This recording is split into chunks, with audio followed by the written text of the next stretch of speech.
जब ज्योतिरादित्य सिंधिया ने बगावत की थी तब न तो राहुल गांधी और न ही प्रियंका वाड्रा उन्हें एक बार भी फोन कर रहे थे, लेकिन अब राहुल गांधी, प्रियंका वाड्रा और पी चिदम्बरम लगातार सचिन पायलट को कॉल पर कॉल कर रहे हैं और सचिन पायलट इन्हें घास नहीं डाल रहे। कांग्रेस अपनी तरफ से ये खबर जरूर फैलाती रही कि पायलट से बात की जा रही है, लेकिन पायलट ने शाम होते होते कांग्रेसी दावों की हवा निकाल दी और कह दिया कि किसी से कोई बात नहीं की जा रही।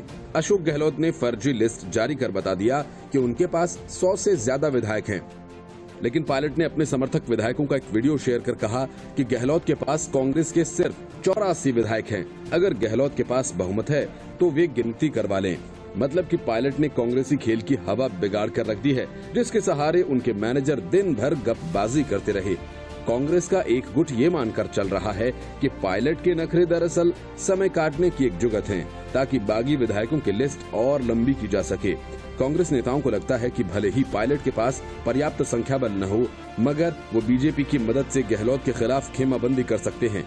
ऐसा कर वे राजनीतिक संकट के बीच बागी विधायकों की संख्या बढ़ाते रहेंगे। हालांकि पायलट खेमे ने ऐसी किसी भी संभावना से इनकार किया। वरिष्ठ विधायक हेमराज चौधरी ने कहा कि उनका बीजेपी से कोई लेना देना नहीं है।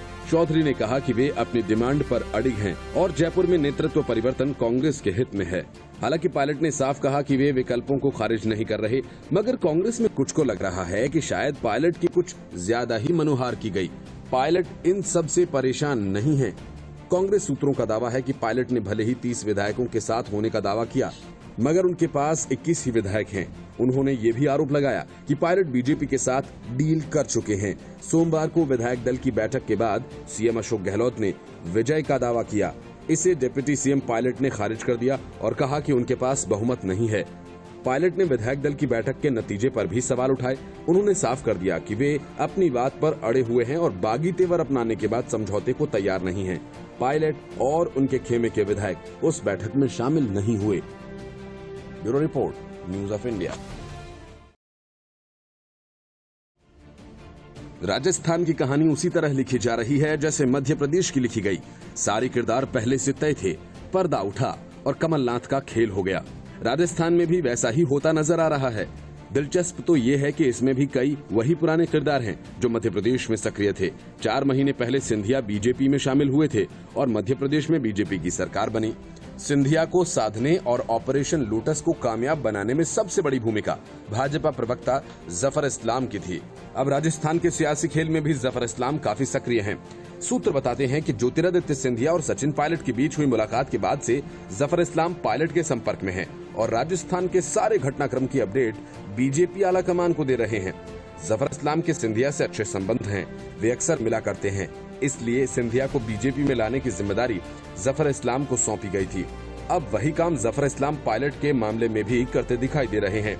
जफर इस्लाम का पूरा नाम डॉक्टर सैयद जफर इस्लाम है और वे बीजेपी के मुखर और उदारवादी मुस्लिम चेहरा हैं।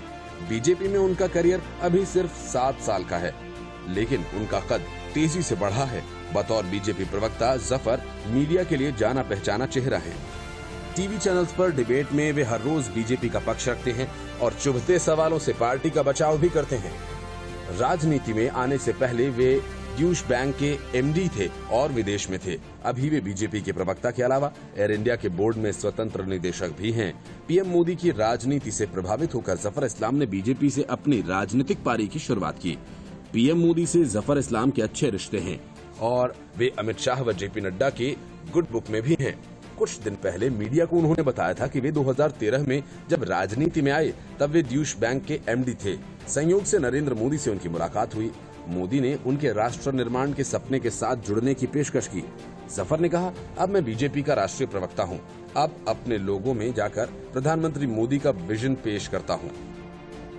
Bureau report, news of India. Priyanka Vadra Lodhi road वाला सरकारी बंगला फिलहाल खाली नहीं करना चाहती। इसके लिए उन्होंने सरकार से आग्रह किया तो पीएम मोदी ने बड़ा दिल दिखाते हुए प्रियंका वाड्रा को कुछ दिन और सरकारी बंगले में रहने की इजाजत दे दी।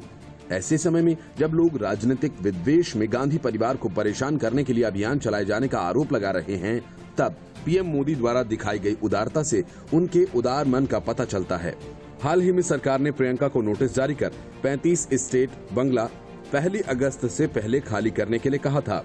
एसपीजी सुरक्षा हटने के कारण नियमतः प्रियंका इस बंगले में रहने की हकदार नहीं रह गई थीं। खबर ये आई कि वे अपने बच्चों के साथ सोनिया गांधी के साथ रहेंगी, लेकिन इसी बीच प्रियंका की ओर से केंद्र से इस बंगले में कुछ दिन और रुकने की मोहलत मांगी गई।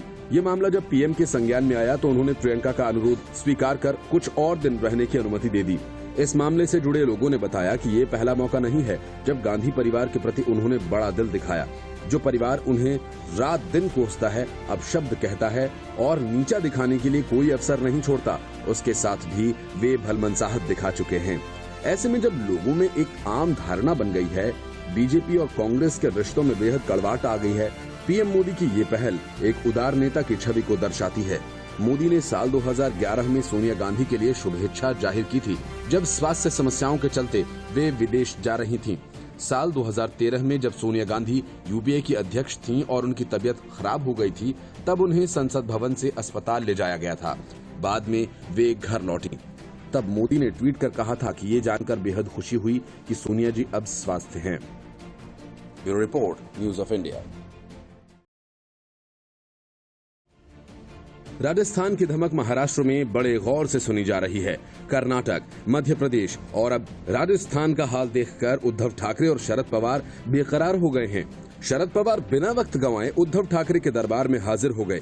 दोनों ने राजस्थान के सियासी घटनाक्रम पर चर्चा की और अपने कील कांटे दुरुस्त किए। उद्धव और पवार की बातचीत इसलिए भी जरूरी थी कि बीजेपी की तरफ से बार बार ये कहा जा चुका है कि अक्टूबर में कुछ होने वाला है। राजस्थान के घटनाक्रम के बाद इस ऑपरेशन कमल का भय उद्धव को होना ही था और हुआ भी। सूत्र बताते हैं कि सीएम उद्धव और शरद पवार के बीच राजस्थान के घटनाक्रम के अलावा महाराष्ट्र में अहम ब्यूरोक्रेटिक नियुक्तियों को लेकर भी चर्चा हुई, जिसकी वजह से दोनों पार्टियों के बीच पिछले दिनों तलवारें खिंच गईं। हालांकि इसी मसले पर बात करने के लिए शरद पवार ने सीएम ठाकरे से 6 जुलाई को भी मुलाकात की थी, लेकिन बात तब बनी नहीं थी। महाराष्ट्र में चूंकि गृह मंत्रालय एनसीपी के पास है, ऐसे में मुंबई के आला पुलिस अधिकारियों के तबादलों के सारे फैसले गृह मंत्री अनिल देशमुख ले रहे हैं। शिवसेना चाहती है कि किसी भी तरह के तबादले की जानकारी उनके पास होनी चाहिए। बहरहाल, शरद पवार से पहले कांग्रेस के प्रदेश अध्यक्ष और राजस्व मंत्री बालासाहेब थोराट ने भी सीएम उद्धव ठाकरे से मुलाकात की थी। दिलचस्प बात यह है कि शिवसेना के मुखपत्र सामना के कार्यकारी संपादक संजय राउत से शरद पवार ने अपने इंटरव्यू में कहा कि महाराष्ट्र में गठबंधन सरकार में सहयोगी पार्टियों के बीच और अधिक बातचीत करते रहने की जरूरत है। Bureau report, news of India. Rahul Gandhi ने सचिन पायलट से एक बार फिर बात की। प्रियंका वाड्रा ने सचिन पायलट से 4 बार बात की। अहमद पटेल ने 15 बार बात की। पी चिदम्बरम ने 6 बार और केसी वेणुगोपाल ने 3 बार सचिन पायलट को कॉल किया। इन सब के बाद सचिन पायलट नहीं माने और बैठक में नहीं आए तो कांग्रेस ने सचिन पायलट को डिप्टी सीएम और प्रदेश अध्यक्ष पद से हटाकर उनके खिलाफ बिगुल बजा दिया। तो पलटकर सचिन पायलट ने भी अपने तेवर कांग्रेस को दिखा दिए। कांग्रेस के इस फैसले पर सचिन पायलट ने ट्वीट कर अपनी बात रखी। उन्होंने कहा, सत्य को परेशान किया जा सकता है, पराजित नहीं। जल्द ही सचिन पायलट अपने अगले कदम की घोषणा करेंगे। सचिन ने अपना ट्विटर बायो भी बदल दिया। इस बीच सचिन पायलट को मनाने की सभी कोशिशें नाकाम साबित हुई। पायलट विधायक दल की दूसरी यानी मंगलवार सुबह बुलाई गई बैठक में शामिल नहीं हुए। ऐसे में पार्टी ने सचिन पायलट के समर्थक विधायकों के खिलाफ सख्त कार्रवाई की है। पार्टी ने सचिन पायलट को उप मुख्यमंत्री और कांग्रेस प्रदेश अध्यक्ष पद से हटा दिया है। कांग्रेस की इस कार्रवाई पर पायलट ने ट्वीट किया। इसमें उन्होंने लिखा, सत्य को परेशान किया जा सकता है, पराजित नहीं। कांग्रेस की ओर से 2 बार वक्त दिए जाने के बाद भी पायलट खेमे से कोई भी नेता बैठक में शामिल होने के लिए नहीं आया, जिसके बाद पार्टी ने फैसला किया कि अब वो आगे सचिन पायलट की वापसी का इंतजार नहीं करेगी। हालांकि इस दौरान सचिन पायलट को मनाने की कवायद भी हुई। दिल्ली के बड़े नेताओं और कथित तौर पर प्रियंका गांधी और राहुल गांधी की ओर से फोन पर बातचीत के बाद भी सचिन पायलट के बगावती तेवर शांत नहीं हुए, जिसके बाद मंगलवार को सचिन पायलट और उनके समर्थक विधायकों और मंत्रियों पर कार्रवाई की गई।